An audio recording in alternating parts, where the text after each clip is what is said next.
오늘 제목은 좀 특별한데 어린 딸의 서원입니다. 같이 한번 받아서 말씀하시겠습니까? 어린 딸의 서원. 여러분, 자녀들이 언제 여러분을 기쁘게 합니까?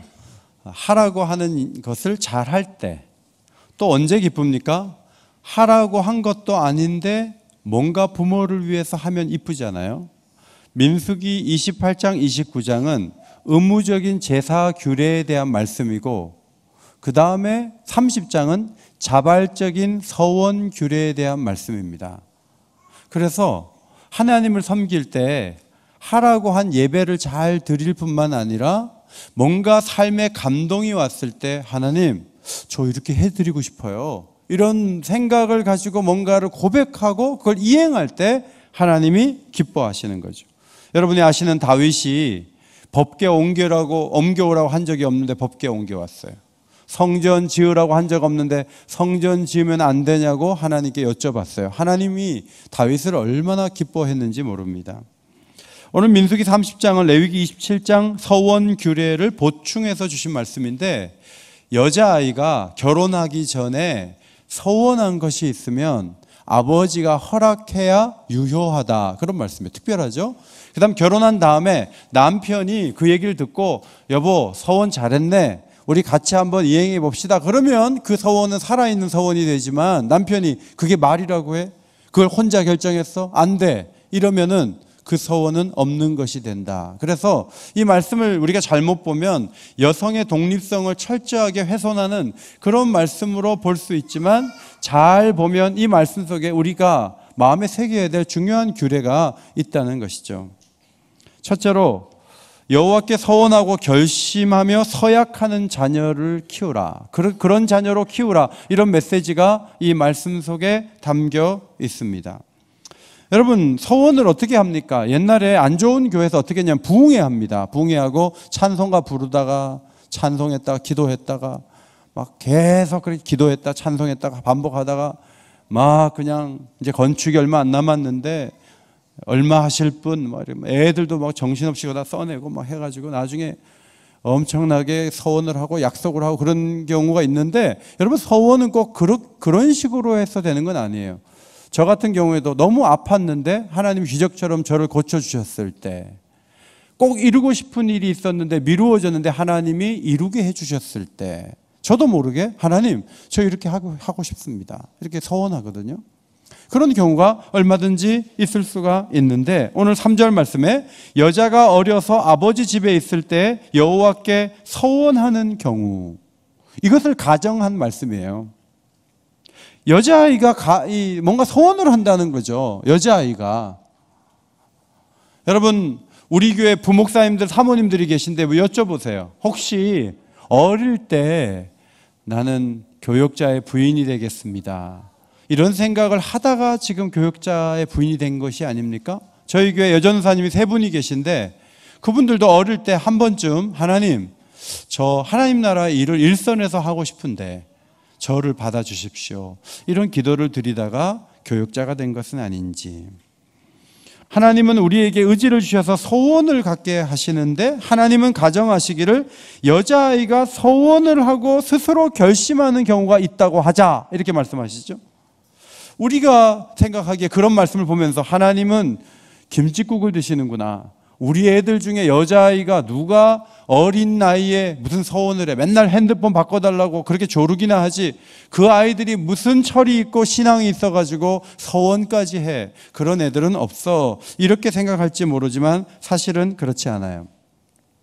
저희가 부산에서 사역할 때 선교사님하고 식사를 하고 안녕히 가십시오, 그러면 내일 잘 가세요 하고 헤어졌는데, 우리 아들 중에 하나가 그 선교사님이 계신 아파트를 알아요. 그래가지고 걔가 학교 가기 전에 그 집에 가서 선교사님한테 한 번 더 인사하고 갔어요. 선교사님이 어떻게 애가 그럴 수 있냐고. 제가 그 얘기를 듣고, 야, 가라고 한 것도 아닌데 아프리카에서 왔다고 얘가 선교사님한테 가서 한 번 더 인사를 하고 간 거예요. 그런 모습을 보면은 마음이 흐뭇하지 않습니까? 옥인 글마당 초등학교 5학년 차창한 어린이가 쓴 일기가 실려져 있는데, 이번 봄호 글마당 읽으셨습니까? 성경만 읽지 않는 게 아니고 글마당도 안 읽었습니까? 집에 가서 한번 읽어보세요. 차창한 어린이가 글을 잘 썼어요. 명심보감과 성경, 이게 제목이거든요. 날씨, 그날의 날씨는 화염용과 지구용이 싸우다가 큰 화상을 입은 날씨, 이렇게 재밌게 적었어요. 명심보감이 뭐냐 하면 고려말 추적 선생이 어린이들을 교육하기 위해서 쓴 책인데, 이 책을 읽다가 성경과 비교를 한 거예요. 이 학생이 5학년짜리가 명심보감보다 성경이 더 낫다. 이유는 명심보감은 바른 생활만 가르치려는 책이지만 성경은 바른 마음과 행동, 천국 가는 길도 가르쳐 주니까 성경이 더 위대하다. 명심보감은 사람의 진리이고 성경은 하늘의 진리인데, 하나님의 진리인데, 하나님의 진리를 방해하는 세력, 마귀가, 사탄이 이 세상에 있기 때문에 열심히 성경을 읽어야 사탄을 이길 수 있다. 나는 성경을 열심히 읽어야 되겠다. 이제 그렇게 글을 썼어요. 여러분, 이 최창환이라는 아이가 엄마를 전도했어요. 지난번 세례식 때 세례 간증을 그 어머니가 하셨는데, 그 어머니가 아이에게 무슨 말을 들었길래 새벽 기도를 나와요. 이 아이가 엄마를 전도하고 성경을 탁월한 하나님 말씀으로 보고 있는 것이죠. 여러분, 애들이라 그래서 맨날 연예인 되고 싶어 하고 100억 이상 받는 프로야구 선수 되고 싶어 하고 물건이나 사고 세계 일주나 하고 늘 그런 꿈이 가득한 아이들로 보시면 안 돼요. 아이지만 하나님이 은혜를 주시면, 특별히 가정 환경이 경건하게 잡히면 그 아이들 마음속에 어려서부터 하나님의 일을 하고 싶고 하나님 뜻대로 살고 싶은 소원들이 일어나고, 그 아이의 입술로 뭔가 소원하는 기도까지도 가능하다고 하나님이 오늘 가정에서 말씀하시는 거예요. 그러므로 우리의 가정의 환경이 그저 잘 먹고 잘 사는 데만, 그것을 향해서만 가는 가정 환경이 아니라 어린아이라 할지라도 경건한 꿈을 꾸고 하나님 뜻을 위해서 뭔가를 하려고 애쓰고, 그래서 하나님은 그 소원을 받으시고 그 인생을 형통케 하시는 축복이 오늘 유아 세례를 받는 어린아이들과 오늘 이 자리에 함께한 여러분에게 있게 되시기를 주의 이름으로 축원합니다. 두 번째로, 아버지가 어린 딸이 서원한 것을 알고 허락해야 서원이 유효하다고 하나님께서 말씀하셨습니다. 어린아이가 이제 서원을 하는 거예요. 근데 애니까 이런 서원을 할 수 있어요. 저는요, 잠을 안 자고 기도만 계속 할 거예요. 하나님을 위해서. 그리고 목이 쉬도록 매일 노래 찬송할 거예요. 하나님 약속해요. 이런 서원할 수 있잖아요. 그러면 아빠한테 얘기하는 거예요. 나는 목이 쉬도록 매일 찬송하는 서원을 했어, 아빠. 이러면 아빠가 듣고, 그래, 허스키한 음성도 괜찮아. 계속 노래 불러. 이렇게 아빠가 얘기하지 않고, 성대를 상하면 되겠니? 그러면 안 되니까 하나님 앞에 3곡 매일 부르겠다. 그렇게 약속드려. 그리고 그렇게 막 목이 쉬도록 하겠다고 하면 안 돼. 이렇게 아빠가 얘기를 해 주라는 거죠. 만약에 딸이 얘기했는데 아버지가 들어보고 이 말도 안 되는 얘기인데 네가 서원했으니까 어쩔 수 없다, 이런 일은 있으면 안 된다는 거예요. 취업난이 심각해서 다단계 회사에 들어가는 대졸 여자들이 있어요. 여학생들이 있어요. 들어가가지고 조금 있다 보면 이제 본색을 드러내면서 대출 받으라고 해가지고 며칠 만에 몇 천만 원 빚더미에 앉혀 놓으면서 전자요도 팔고 이것도 팔고 저것도 파는데, 문제는 그렇게 갈취를 당하면서 집에 와갖고 아버지한테, 아빠 오늘 회사 갔는데 대출을 이렇게 말도 안 되게 하라 그러잖아, 이렇게 해서 얘기를 해야 되는데 대학 졸업했는데 아빠한테 그런 얘기 못하는 거예요. 맞을까 봐. 그래가지고 말을 하나도 못하고 빚더미에 앉아있어서 나중에 감옥 가기 직전에 아버지한테 얘기를 하는 거예요. 그래서 기가 막힌 일들이 벌어지고 사장은 구속되고 그런 일들이 얼마나 많아요. 여러분, 하나님은 어떤 분입니까? 야, 네가 서운했으니까 네가 못하면 아버지라도 갚으라 그래. 하나님이 그런 분이 아니에요. 하나님은요, 아버지가 우리 애가 얘기한 건 그 말도 안 돼요, 저 도저히 받아들일 수가 없어요 라고 아버지가 얘기를 하면 하나님은 안 해도 된다? 그런 분이 있어요. 좋은 분이 있어요. 이것은 하나님이 어떤 분이신지를 보여주는 것이죠. 이 말씀은 딸과 아버지가 소통하는 가정을 배경으로 한 것입니다. 일반적으로 엄마의 역할이 너무 강조가 돼서 아버지는 보조 역할을 집에서 많이 하는데, 오늘 본문은 아버지와 딸의 대화를 전제하고 있지 않습니까? 보통 집에서 딸이 무슨 결심을 하고 계획을 잡으면 그 정보를 엄마가 압니까? 아버지가 압니까? 엄마도 모르시는군요. 엄마가 먼저 합니까? 아버지가 먼저 아십니까? 엄마가 먼저 압니다. 그리고 여보, 우리 애가 이렇게 소원을 했대. 그러면서 얘기를 해서 그래? 그런 소원을 했어? 그런데 엄마가 뭐라 그러냐면 내가 그렇게 하라 그랬어. 그 아빠는 뭐만 하면 되죠? 그렇게 됐구나. 거기서 말 한마디 했다가 내일 아침에 또 밥 안 나오면 어떡해. 그래서 아빠의 역할은 그냥 직접 듣지 못하고, 왜? 밤 12시 넘어서 들어오니까 거의 대화를 못하는데 어느 날 유치원 데려다 주고 얼마 있다가 눈을 떠보니까 애가 대학 졸업한 거예요. 그 사이에 무슨 대화를 하거나 추억을 만든 게 한 번도 없어요. 교회는 열심히 갔는데 아이하고 무슨 추억이 없는 거예요. 하나님은 그런 가정을 염두에 두지 않으세요.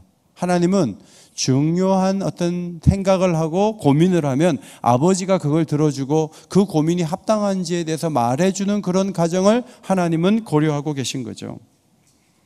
성도 여러분, 딸의 마음속에 무슨 생각이 있는지를 여러분은 알고 계십니까? 특별히 아버지들 알고 계십니까? 딸 아이들이 주로 하는 말이 뭔지 아세요? 아빠는 내 맘 몰라. 우리 집 딸도 그런 말 해요. 아빠는 내 맘 몰라. 서원한 아이의 마음을 아버지가 파악하고 그것이 정말 유익되는지 분별해주고, 만약에 아니라면 취소될 수 있는 하나님의 법. 이 하나님의 법 배경에 뭐가 있습니까? 아이가 서원하는 것보다 더 중요한 것은 그 서원을 검토해 줄 수 있는 아버지의 역할이 살아있는 가정이 되어야 되는 거죠. 그게 더 중요한 거예요. 자, 오늘 유아세례 받는 아이들이 이럴 수 있습니다. 나중에 이 믿음이 안 들어가는 거예요. 그래서 야, 너 유아세례 받았는데 교회를 안 다니려고 그래? 그러면 아니, 제가 유아세례 받자고 했습니까? 부모님이 봐서 다 서원하시고 다 해놓고 내 의사가 거기 반영됐습니까? 그러면서 눈을 동그랗게 뜨고 아버지 엄마한테 난 교회 안 다니고 내 자유라고 소리칠 수 있어요. 그런데 하나님께서 그렇게 되는 경우에 유아세례가 취소되는 법, 여러분 할례는 몸에다가 해버려요. 그래서 그냥 언약이 그 몸에 붙어버리는 거예요. 그래서 그것이 취소될 수 있는 길은 하나도 없어요. 그러나 어린아이가 함부로 말해서 서원한 것은 아버지가 들어보고 아니면 취소될 수 있다, 이렇게 말씀하시는 이유가 무엇입니까? 부모의 책임을 강조하고 있지 않습니까? 부모의 책임이 얼마나 중요한가를 말씀하고 있는 것이죠. 2015년 일본 통계인데 이웃나라 일본에서 중학생 자살자가 102명이었어요. 17년 만에 최고였다고 합니다. 문제는 중학생들이 유서를 남기지 않고 고민을 하자마자 며칠 만에 목숨을 끊어버려요. 그래서 알아차리지를 잘 못해요. 그래서 전문가들이 하는 얘기가 뭐냐면 미묘한 신호를 놓치지 말아야 된다. 그리고 가정적으로 털어놓기 쉬운 환경을 만들어야 된다, 이렇게 말하거든요. 성도 여러분, 여러분의 자녀들이 청소년입니까? 또 청년입니까? 어린아이입니까?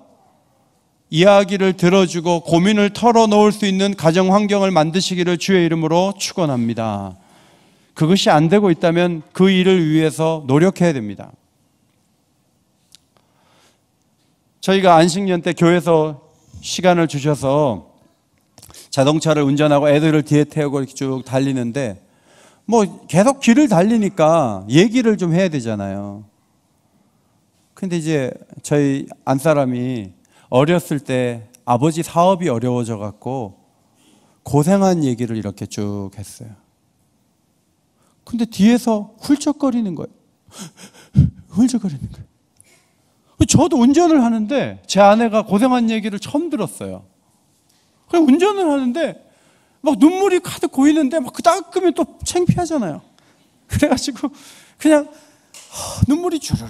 애들도 다 엄마 아빠가 고생한 얘기를 들었고 애들이 와가지고요, 엄마 아빠 속 안 썩이려고 지금도요, 그 다음 날 그 다음 주간에 시험이 있다 그래도 금요기도에 올 때 지난 금요일 날 애들 다 따라와요. 그래서 내가 가면서 그랬어요. 야, 시험이 이렇게 임박하면 나 같으면 교회 가기 싫다고 얘기할 텐데 그 말 안 하고 따라오니까 너무 고맙다 그랬더니 뭐라 그러냐면, 마음 아프게 해드리고 싶지 않다는 거예요. 기도해야 된다는 거예요. 그리고 솔솔 따라와요. 얼마나 이뻐요. 성도 여러분, 자녀들과 마음을 주고받는 소통을 하시기를 주의 이름으로 축원합니다. 소통해야 돼요. 소통하는 몇 가지 방법을 책을 보고 좀 말씀드릴게요. 하나는 자꾸 나 중심적으로 말씀하지 마세요. 나는 6.25 겪었다. 너는 겪었냐? 이런 식으로 해서 자꾸 이렇게 분리시키지 말고 우리라는 표현을 쓰는 게 중요하다는 거예요. 그 다음에 말하는 사람 중심보다는 듣는 자녀가 중심이 되도록. 예를 들면 아빠는 너의 도움이 필요해, 기도가 필요해 이렇게 말하기보다는 너는 나를 도와줄 수 있어 이렇게 말하는 게 좋다는 거죠. 그 다음에 그냥 막 얘기하지 말고 그림 언어를 쓰면 너무 좋고, 그 다음에 정말 중요한 게 뭐냐면 한 번에 한 가지만 얘기하라는 거예요. 자, 이제 아빠들이 얘기를 5절까지 하시거든요. 저도 한 3절까지는 합니다. 그러면은 제 안사람이 여보 1절만 해주세요. 옆에서 얘기해요. 1절만. 왜 아빠가 5절까지 하죠? 이제 몇 년 뒤에 얘기해야 되거든요. 시간이 별로 없어요. 그래서 이 기회가 자주 오는 게 아니기 때문에 이번에 말할 때 한꺼번에 다 하다 보니까 막 너무 많이 나가는 거예요. 애들이 막 정신이 없어요. 한 번에 하나만. 따라합시다. 한 번에 하나만. 그 다음에 진실을 하고 쉽게 말하라. 그 다음에 준비해서 말하라. 기도하면서 성령의 인도를 따라 내가 자녀에게 이런 말을 하려고 하는데 성령이 역사하셔서 도와주셔서 준비된 말을 하는 게 중요해요. 준비된 말 안 하면 여러분 안 통하는 거예요. 사전선거 저희도 했는데요. 어떤 집은 그렇대요. 사전선거 하러 가자 그러면 애들이 아빠나 가세요. 아빠하고 나하고 찍는 사람이 다른데 어떻게 같이 가요? 막 이러면서 안 따라 나서는 거예요. 살살 따라올 수 있도록 이렇게 하고 뭐든지 준비해서 하고 그러면 애들이 그 권위에 순복하고 성령의 인도함을 따라 갈 수가 있는 거죠. 세 번째로 다니엘의 서원 이행과 세 친구의 서원 이행을 볼 수가 있는데 여성들이 서원을 이행하는 걸 찾기는 어렵고 성경에 보면 다니엘서에 어릴 때 포로로 잡혀간 다니엘과 세 친구가 너무 훌륭하게 잘했는데 그것이 부모의 교육의 결과가 아닌가 대부분의 신학자들이 그렇게 해석하거든요. 바벨론 왕 느부갓네살의 정책에 의해서 탁월한 식민지 소년들을 3년 코스웍을 넣어가지고 거기에서 훈련을 받게 하는 일이 있었습니다. 이스라엘 사람으로는 다니엘과 세 친구가 들어온 거예요. 그런데 이 학교는 주어진 음식을 먹고 주어진 학문을 하고 주어진 언어를 배워야 되는데 이게 모두가 수동적으로 되는 거예요. 그런데 음식을 먹다 보니까 이게 무슨 생각이 드냐면 이 음식이 전부 우상에게 갔다가 온 거예요. 그런데 어릴 때부터 어떻게 배웠는가 하면 그런 음식은 먹지 말라고 배웠어요. 그러나 나라는 망했고 성전은 무너졌고 부모는 멀리 떨어져 있고 잡혀와가지고 있는 주제에 이건 먹겠다 저건 먹겠다 이렇게 할 수가 없잖아요. 그런데 다니엘이 지혜를 내서 권위가 있는 환관장에게 얘기한 거예요. 저 이런 음식 못 먹는데요. 친구들은 고기 주시고 저는 고기 빼고 주세요. 그래서 10일 있다가 얼굴빛을 좀 봐서 우리 얼굴빛이 좋으면 제 친구들하고 같이 우리는 채식 주세요. 이렇게 한 거예요. 환관장이 정말 시험해보자고 해봤는데 얼굴빛이 너무 좋아가지고 이 소년들의 뜻대로 했다는 기록이 다니엘서 1장에 기록되어 있는 거죠. 여러분 우리는 이 모습을 보면서 야 우리 애들을 누가 잡아갔는데 지구 저편으로 데리고 갔는데 먹는 것조차도 하나님 뜻대로 먹으려고 하는 자녀를 과연 우리는 키우고 있는가? 그런 아이들로 교육하고 있는가? 부모가 아무리 술을 안 먹고 술 먹지 말라 그래도 커브 돌면서 술집에서 우리 아들이 튀어나오면 내가 그동안 강조했던 것은 뭐가 되는가? 그런 생각이 들지 않습니까? 아미시 마을에 가보니까 아버지가 마차를 타잖아요. 얼마 후에 아들이 마차를 모는 거예요. 여러분 자동차 타고 싶지 누가 마차 타고 싶습니까? 그 사람들은 멀리 돌아다니면서 그렇게 사는 것보다 단순하게 마을 중심으로 사는 게 예수 잘 믿는 방법이다. 이렇게 조상들로부터 결론을 내리고 그렇게 살아오는 사람들인데 스마트폰도 안 써요. 집에 전화기도 없어요. 그렇게 살아갈 때 친구들이 그런 걸 가지면 얼마나 부러워하겠어요. 그러나 우리 아버지와 우리 할아버지의 가치가 스마트폰을 안 들고 다니면서 하나님을 더 잘 섬길 수 있어 하는데 그 아들과 손자가 그 삶을 따른다는 것이 얼마나 귀해요. 그것이 올바르고 옳고 그르고 떠나서 우리의 자녀들이 우리가 소중히 여기는 유산을 그대로 물려받는 것이 너무너무 중요해요.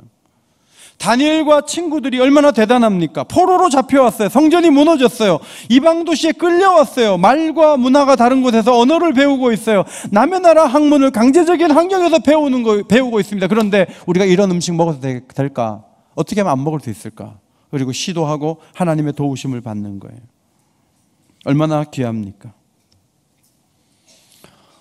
제가 캐나다의 포트호프라는 도시에서 예배를 드릴 때 우리 예배당보다 조금 더 큰 예배당에 전자 파이프 오르간도 있는 그 예배당에 예배 드리는 사람은 80대 노인 한 20여 명밖에 없었어요. 그런데 제가 보니까 아주 한 10대의 젊은 자매 하나가, 안경 쓴 자매 하나가 할머니들과 함께 예배를 드리는 거예요. 모두가, 젊은이들은 예배를 안 드리는 그 문화 속에 들어갔지만 그 누군가는 하나님을 섬기려고, 친구들은 교회 다니면 비웃고 있는데 그런데 교회에 나와서 예배를 드리는 예쁜 어느 집안의 딸이 있더라고요. 얼마나 귀해요. 다니엘의 세 친구가 두라 평지에 세워놓은 금신상에게 절하지 않는 자는 맹렬히 타는 풀무불에 던져 넣을 것이라는 왕의 명령을 받고 그 세 친구가 이렇게 대답을 했어요. 우리가 이 일에 대하여 왕에게 대답할 필요가 없나이다. 왕이여, 우리가 섬기는 하나님이 계시다면 우리를 맹렬히 타는 풀무불 가운데서 능히 건져내시겠고 왕의 손에서도 건져내시리이다. 그 다음 함께 읽겠습니다. 시작.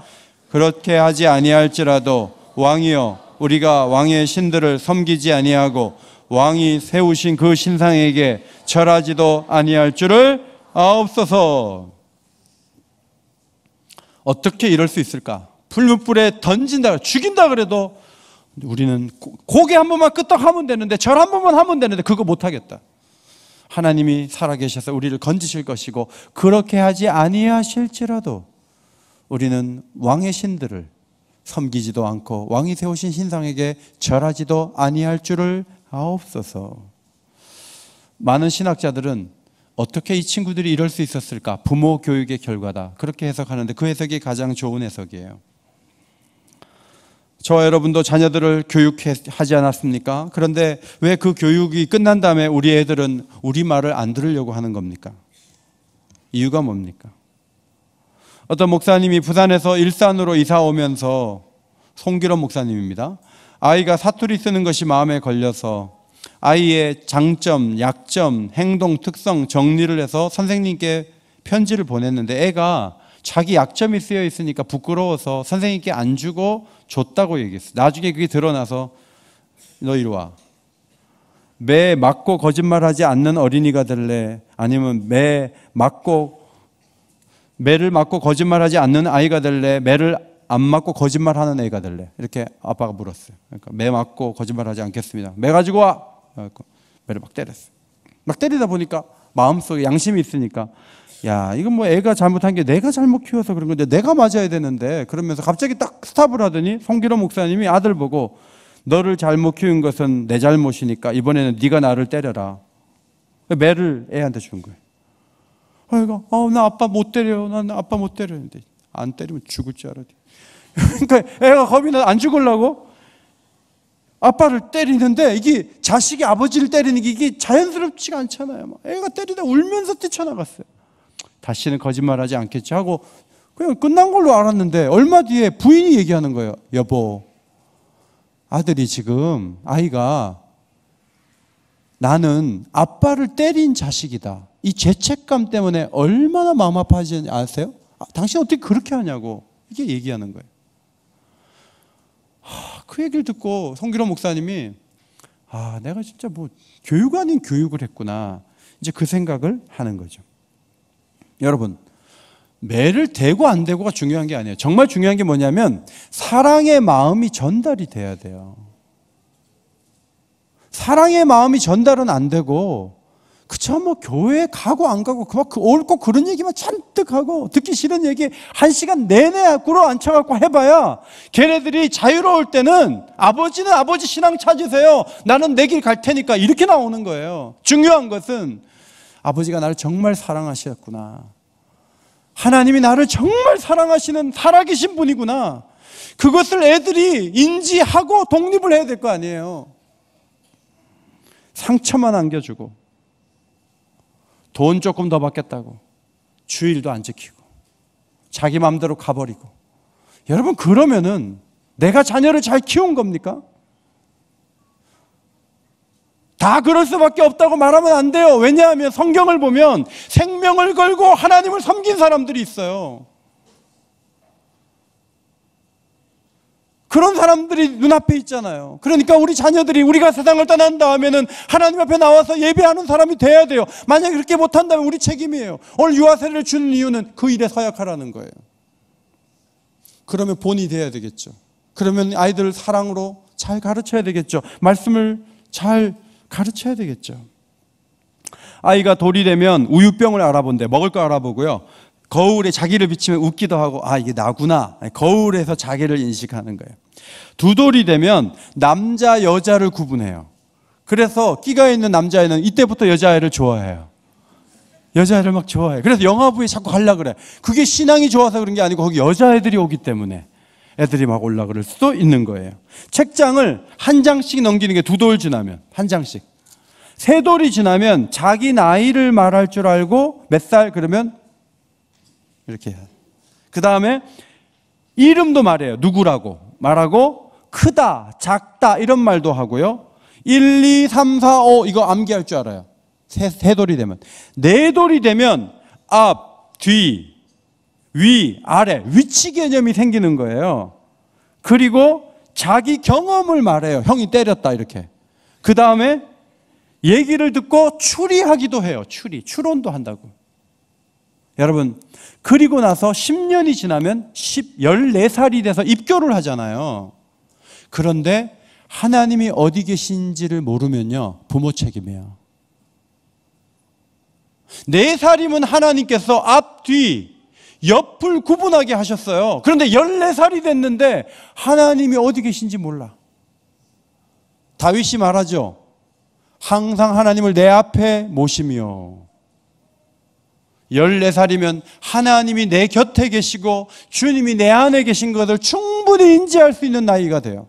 아까 차창한 아이는 5학년이면 12살이에요. 근데 엄마 전도했어요. 애들이 하나님 앞에 어떤 태도를 갖게 하느냐, 부모 책임이에요.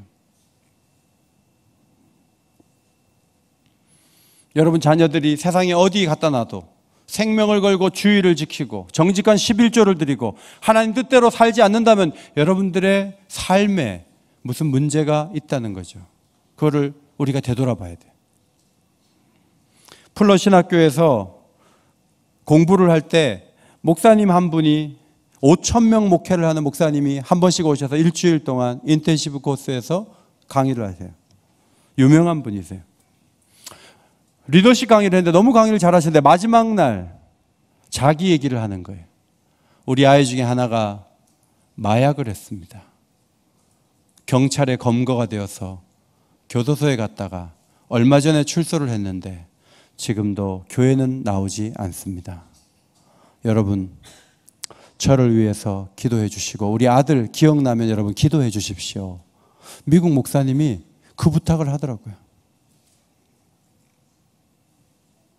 그래서 제가 보면서 뭐지? 이게 뭐지? 그 생각이 들어요. 한국 교수님 같으면 자기 애 얘기하겠어요? 안 하죠. 그런데 미국 목사님이니까 솔직하게 말씀을 하시는 거예요. 저는 그 모습을 보면서 가장 가까운 곳에서 문제가 생길 수 있겠구나, 그 생각이 들었어요. 긴장해야 된다. 여러분, 모든 것을 얻고 세계에서 제일 큰 교회 만들었는데 우리 애가 속 썩여가지고 신문에 나고 교회도 안 다니고, 그러면 내가 세계에서 제일 큰 교회 하면 뭐 하겠어요? 오늘 본문을 한 문장으로 요약하면 이것입니다. 어린 딸이 서운한 것을 아버지가 허락하지 않으면 무효다. 그러나 저는 말씀을 보면서 세 가지 질문을 발견했습니다. 첫째로, 나의 자녀들은 어리지만 주를 위해 살려고 결심하며 서원하며 약속할 정도로 하나님을 향해서 집중하는 힘이 있는가? 그저 입에서 나오는 얘기가 전부 욕심이고 세상껏 누리고 그런 것만 어리지만 그런 얘기만 쏟아져 나오는 아이로 내가 키운 것은 아닌가? 우리 아이의 입술에서 하나님을 위해서 살아보려고 뭔가 움직여보려고 하는 그런 딸과 아들로 내가 키우고 있는가? 첫 번째 질문이에요. 두 번째 질문, 아이가 계획한 것을 아버지는 듣고 있는가? 나는 말하고 명령하기만 하고 아이들에게 도대체 들어보지 않고 아이들의 마음을 받아주지 않고 그냥 지시만 하는 그런 딱딱한 아버지는 아닌가?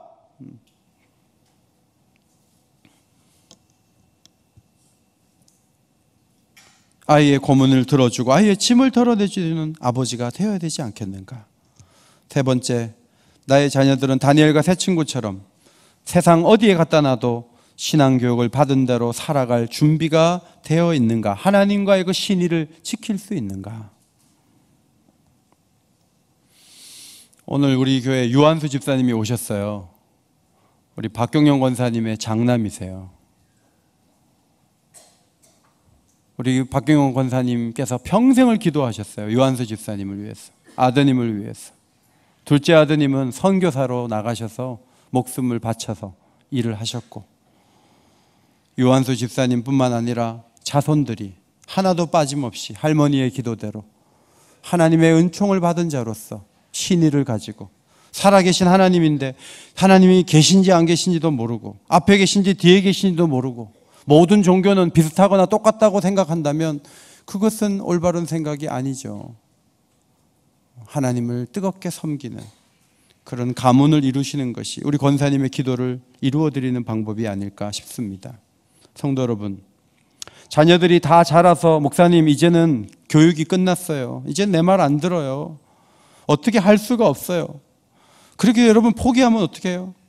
정말 자녀를 사랑한다면 어떻게든 불러드려야 될 거 아니에요. 끊임없이 기도해야 되는데 눈물을 흘리며 기도하면 돼요.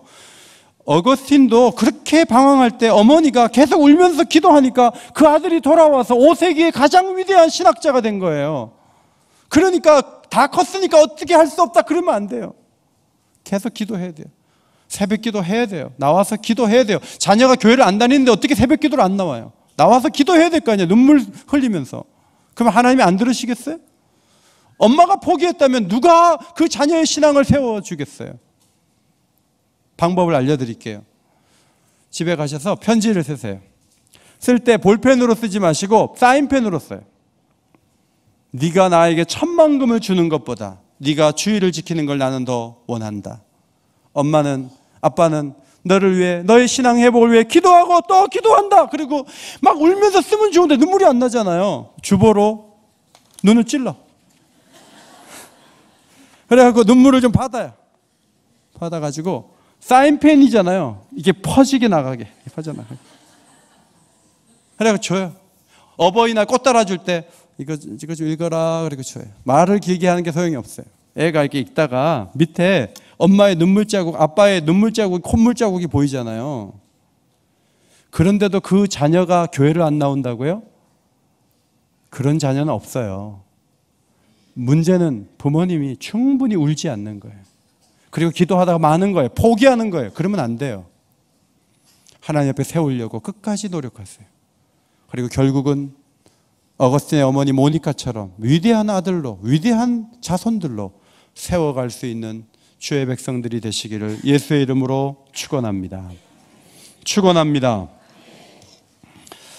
하나님 고맙습니다.